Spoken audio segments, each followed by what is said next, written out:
Greetings, citizens of Gotham. You are watching the Political Vigilante live, not live, but on location. It'd be neat if it was live, but on location here in El Salvador with Jeremy from Escape to El Salvador. And I've been here several days now. It's been really cool. I posted a video. I rented a surfboard at Bitcoin Beach with Bitcoin. I've purchased little things. It's been at the grocery store. The one problem we had at the grocery store, which we learned, it wouldn't work. I'm like, what's going on? And then Sandy from Sandy Waves, the tour guide, said, oh, the arrow was in the middle of the QRF code. Ah, so it wasn't picking that up. interesting. Move the arrow. Easy. Boom. Just a tip. If you have a problem with your Lightning wallet. Good to know. And so I wanted to talk to you. You and I were talking off camera, but I wanted to have you explain to my audience. Sure. About the process of moving down here and what you're trying to create here. And there's a different type of expat coming down here that you're telling me. I've been to a lot of different places. I've met a lot of expats. Right. And people have moved for various reasons in different places. Some people just want to throw a cup in the background or whatever. They want to party. They just want to surf or whatever. But there's a different thing happening here because it's just Bitcoin. It's not the altcoins or cryptos or anything like that. And it's really seemed more about community-based, I'll call it financial activism. I don't know. How would you explain? No, I would say that it's optimism. I would say that it's optimism for the future. You have expat communities in a lot of places where, maybe someone will retire and they want to go and enjoy their golden years. Maybe they just want to sip pina coladas on the beach. And there's nothing wrong with that whatsoever. But the people that we have coming into El Salvador aren't coming for the retirement lifestyle. They're not coming to sort of take it easy. They want to build something. They want to build something for the future because they believe in this country, because they believe in Bitcoin, and they believe that having a place that they can go to where they feel free to live the life that they want to live is very important to them. Yeah, that is it's interesting. The Bitcoin community attracts all different types of people, all different socio-political backgrounds, whatever. It does. But the one common denominator is, I want freedom, man. Stop trying to control me with your money and your central banks, because everyone can agree on that, which is we all agree. I had my house taken from me in the United Corporations of America. Right.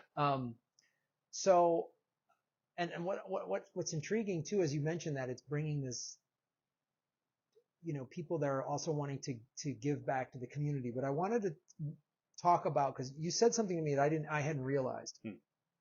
So one of the big things that's happened here that I've told my audience is the President Bukele locked up all of the gang members. Yeah.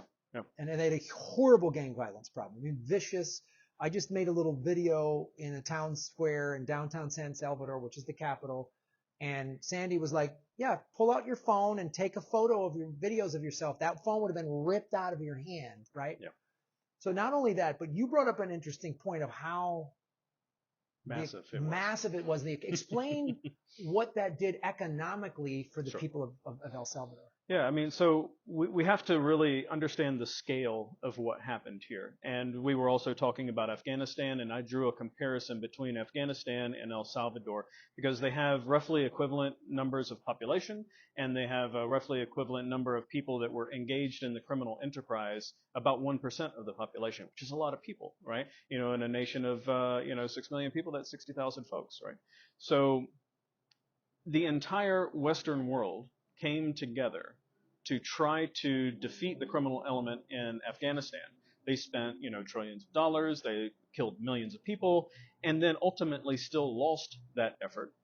Where in El Salvador, we, in a matter of 6 months, won an Afghanistan-sized war, not only without, the support of a Western coalition, but in spite of their active meddling, and we did it only losing a handful of our brave police and military personnel. So it's absolutely incredible the scope of what has happened here, and it's translated directly into a huge pay increase for the people of El Salvador.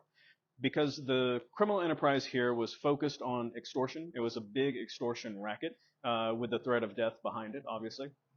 And what these criminals would do is take as much of the disposable income as they possibly could from just the regular people in this country. And just to be clear, it's been explained to me, you explained this to me, but everybody, every El Salvadorian was affected by this. No doubt. Everyone had to pay. You just had to pay, guys. You just had to. I had surfer buddies that came here years ago, and they said, oh, man, anywhere, the surf shop, the taco stand, whatever, man, you had to pay. Everybody was affected by this. Yeah. No, and so if they're pulling as much as they can from a mark, without bleeding them dry, what we figure is that it was about 30% of their income that was being extorted away and going to the gangs. And so now that we have captured all of these terrorists and put them into a facility, it's like everybody got a 30% pay raise. So now all of a sudden, you can buy that extra, laptop for your kid to go to school and learn something new. You can get internet out into the country thanks to Starlink. You can invest and grow your business. You can do the right thing for your community. The add-on effects of a 30% pay increase is just tremendous for this country. Yeah, I hadn't calculated that math until you pointed that out to me, which is an excellent point. You're not having to pay the extortion money, and which means there's money for stuff for your kids, increase another thing for your, another grill to expand your pupusa business, or all these little things. Absolutely. And that's on the private side. On the public side, the same exact phenomena occurred because a lot of funding that was going through the different, alcaldías, the mayors, that's what we would call the mayors, the different ministries of government, it was finding its way into the wrong person's pockets. And it did so for many, many years, right? So if you're driving down the road and you see, well, there's a pothole here and a pothole there, well, that's because the money that was designed to go to fill those potholes ended up being diverted into, a corrupt way. And so now that's gone as well. So it's not only the private sector that's experienced this boom, it's also the public entity, which is now able to spend the money that it should have been spending all along. And like President Bukele says, as long as no one steals, there's plenty of money. That's a great, as long as nobody steals, there's plenty of money. So that's a great thing. And then on top of that, people are getting empowered financially by accepting Bitcoin at their businesses, and the thing I'm liking that I'm hearing is the Bitcoiners that have come here are really, they're not just trying to make a bunch of money off the locals and split. They're really interested in building, as you said, building something here and educating. I'm seeing a lot of educating the locals on not only how to accept Bitcoin, but also how to translate it to cash to pay your bills, and also set some aside, teaching people about securely storing it. Yes, cold wallets and stuff like that. Absolutely. It's a big part of it. The Me Premier Bitcoin folks, John Dennehy and that whole crew, done an amazing job going into schools and teaching school kids, how to download a wallet, how to generate a secure passphrase, how to delete that wallet and recover it on another phone, right? So that they know that they're truly in charge of their money and it's theirs, that they have a sovereign control there. That's really empowering for a young person that would have been afraid to put a dollar bill in their pocket and jump on the bus home because they know that it would be gone by the time they got home. Yeah, gone, stolen, extorted, whatever. Exactly. The stories that I'm hearing are amazing. So, let's talk about, you have a bigger project. You're trying to build the Bitcoin embassy, right?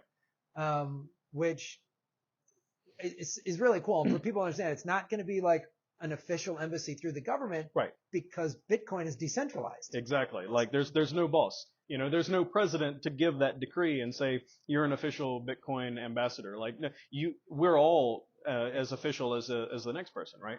And so what I feel is that Bitcoiners represent a stateless country because they're all over the world, And there's no real place that they've been able to say this is a good home for me until El Salvador stepped up to the plate and said, we're going to make this Bitcoin country. And so I think it's completely appropriate for the Bitcoin embassy to be located in San Salvador. And obviously my work with Escape to El Salvador plays into this perfectly, because we handle residencies, the citizenship applications, we do business formation for the expat community that's coming in here. So we fill the same kind of role that a typical embassy actually would, but we're doing it in a decentralized way. And then this new facility that you have that you're recently moved in, you're doing a lot of work to it. Kind of give us an idea what the overall plan for this Sure. particular physical space will be. Yeah, so what we found with Escape is that we are oftentimes the first touch of someone coming into the country, right? So I might be the first local that they meet and shake hands with. And so I feel like my role there is to give them the lay of the land and to, introduce them to how things work in El Salvador.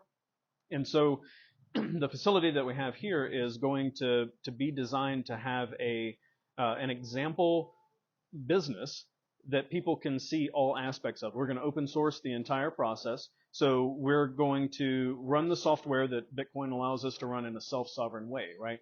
We're getting our internet through Starlink. So Elon could shut it off if he wanted to, but we feel pretty good that he won't do that. But everything else is going to be software that we are installing on our own machines here at the facility.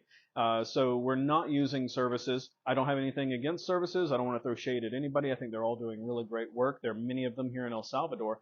But the beauty of Bitcoin is that you can do it yourself if you want to. So we're going to have our own Bitcoin node and our own Lightning node and a BTC Pay server, which will empower our business to generate invoices for the products and services that you're going to be able to use here. So you can come and you can go and get some pupusas. You can go to the cash bar. You can do all of that and see what the smooth customer experience would be like paying in Bitcoin. But it's not just that, because that's what you would get at any place that had a service provided. I'm going to show the back end of it too. So if you are running an organization that is Bitcoin native, that uses Bitcoin as your treasury asset, then you have a lot of questions and a lot of problems that you have to solve, right? Like, how do I pay my vendors? How do I do my payroll? How do I do accounting for this new type of currency? Not just on-chain, but in the Lightning environment as well, because it's you can think of it as two separate ways to make payments. So trying to solve all of those problems is really difficult if you're trying to figure it out from scratch. So we're going to walk everybody through the process and show the front of the business and the back of the business as well. So for anybody that wants to bring their business down here or start a new one, or for people that are already here operating but want to add that Bitcoin element, we can do all of that. And also you talked about like having a space to have events, to like That's physically get people in the community to meet each other and Yep. and connect, and and how do you sort of see that? So we've decided to focus on First Fridays. So the first Friday of every month, you can just know that there's going to be a party at the Bitcoin Embassy. You can show up, and there'll be a couple of hundred people in the yard milling about. We'll have DJs, we'll have special guests, and it's really just meant to be a social experience. This is not going to be like a timeshare. There's not going to be someone giving you presentations on how to buy this or that. Sure. I mean, listen, it happens. I'm just saying. But here it'll be way more easygoing, and it's all about creating a sense of community, having the community gel together, because we're going to succeed together or we're going to fail individually, right? Mm-hmm. So we need to make that community happen. Yeah, and I think I think obviously like COVID, I've talked to so many people, not just Bitcoiners, but COVID we got so isolated. Yeah. I'm single, living alone. COVID, the quarantine was shut down. That's terrible. I didn't perform. I'm a stand-up comic. I've done it my entire adult life. I didn't perform for 16 months. Right. It was hurting, and I realized it wasn't just like the standing on stage. It was hanging out in the green room with the other comics, shooting the breeze or talking to the fans after the show or whatever. And I realized how important to myself, and I think a lot of people have come to this conclusion, like how important is community? Yeah, it's everything. It's so important, and without it, we all can kind of get isolated. then you're just whatever fighting with people on social media or something like that. And the physical in-person community where you get to meet people is significant, and especially in the context of Bitcoin and El Salvador. So it's a wonderful thing you're doing, because it's I hope somebody watching this is like, oh, I'm going to start a Bitcoin embassy where I live. Absolutely. Yeah. Absolutely. And if you have any questions, reach out and I'll tell you everything that I've done and the experience that I've had over the last 2 years here in El Salvador and what led me to this conclusion. But it's important to foster that. Not so much maybe for, a single guys that can, trot the globe and do whatever, but for the families. Like that's a constant refrain that I hear from people who are saying, I want to move there. I've got 3 kids, I don't want them to grow up in an isolated environment. Like, I want community. How do I find that? And it's here. We just have to bring everybody together. No, that's such a big, I'm so glad you brought that up, because it is about, a community is kids Right. as well. It's families. It's everything. And, I understand, like, you don't want to put your kids in public schools for various reasons, but then, sometimes homeschooling can be too isolated for the kids or whatever. So Right. there needs to be, kids need to be socialized. They need to learn and play with other kids. They need to have Yeah. sports and games and whatever else. And I remember that as a kid growing up in like the Midwest, in Madison, Wisconsin, in the 70s. There was no phone. You were outside playing. Right. I mean, might be too extreme. Our parents were just like, goodbye. Right. Come home when the street lights come on. Right. But I do remember that we got to run around and play and explore. Sure. And I get a little worried when I see some kids today, even like 18, 19, 20, because they've been doing this on their phones for 10 years now or longer. And it's like, well, it's definitely a problem that's worse in the so-called developed world, right? Because these kids are scrolling through that doom feed of terrible news, and they're scared to go outside. Yeah. Like, I mean, goodness, if I was living in Chicago today, I wouldn't want to go walk down the street. I wouldn't want to go to a public school, right? I would have significant amounts of fear around that proposition. But in El Salvador, you don't have that sort of everyday focus, the beating drum of the world is falling apart. You really can detach from that sort of stream of terrible news. And I think that the problem that you have with isolation, you have this social enemy that these kids are feeling, and they want to be away from it. But here it's completely turned on its head. It's a virtuous cycle. It's people are going out and meeting each other and realizing, hey, this is a good thing to do. Let's do more of it. And then all you have to do is connect the dots and bring everybody together, right? Yeah, that's fantastic. So, how can people get a hold of you if they have questions? I am utterly and hopelessly addicted to Twitter. So I'm the worst person to have just said what I said. But no, reach out on Twitter. It's at El Salvador Visas, and you'll find us with the little escape logo. You can ask any questions you want. DMs are open, and everybody has their own unique situation, but we'll get into it, and I'll give you all the good advice I can. Yeah, and I'm part of what this channel is doing. I try to educate myself and all of you. So I really want to show you guys what I'm seeing down here and how this place not only could be a land of opportunity, but to give you ideas wherever you're at. Like, are you a shop owner? Figure out how you can accept Bitcoin and advertise that, and then Yep. get the other shop owners in your little area, your street, wherever your shop is at. Whatever, it doesn't matter. Whatever you sell, man, shoes, Right. yoga mats, coffee. Yep. And get people to start doing that. And then do the second hop. This is something that's really important, right? Receiving Bitcoin for your services or your goods, that's incredibly important. But then how you use that Bitcoin later. Let's say you go and you pay a kid to cut your grass. You know what I mean? If that kid turns around and just converts the Bitcoin into dollars, then what did we accomplish, right? So what you want to do is educate on that second hop. You've got to give the kid the Bitcoin, but then tell them, this is how you can use this Bitcoin to do whatever. You can go to this store and you can buy this, and you can go to that store and you can buy that. So you're really trying to making the circular economy come together, but you've got to educate the person that you're giving on what they can do with it too. Right. And put whatever 10 or 20% aside. Absolutely. For Do the yourself. smart thing. Yeah. Yeah. Save money. I mean, I think you should take 20%, put 20% off the top for savings anyway. That's what I do. Sure. And do it. Why not do it with Bitcoin? Absolutely. And it's easy to do because you it's- can split it immediately. Yeah, immediately. Thank you so much. This Yeah. has been so educational for me. Thank you for having me on. Oh, thank you. And hopefully for all of you, put your questions and comments in there.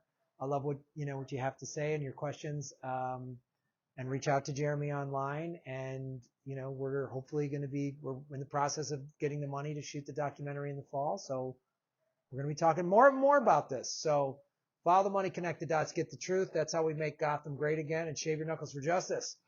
Boom.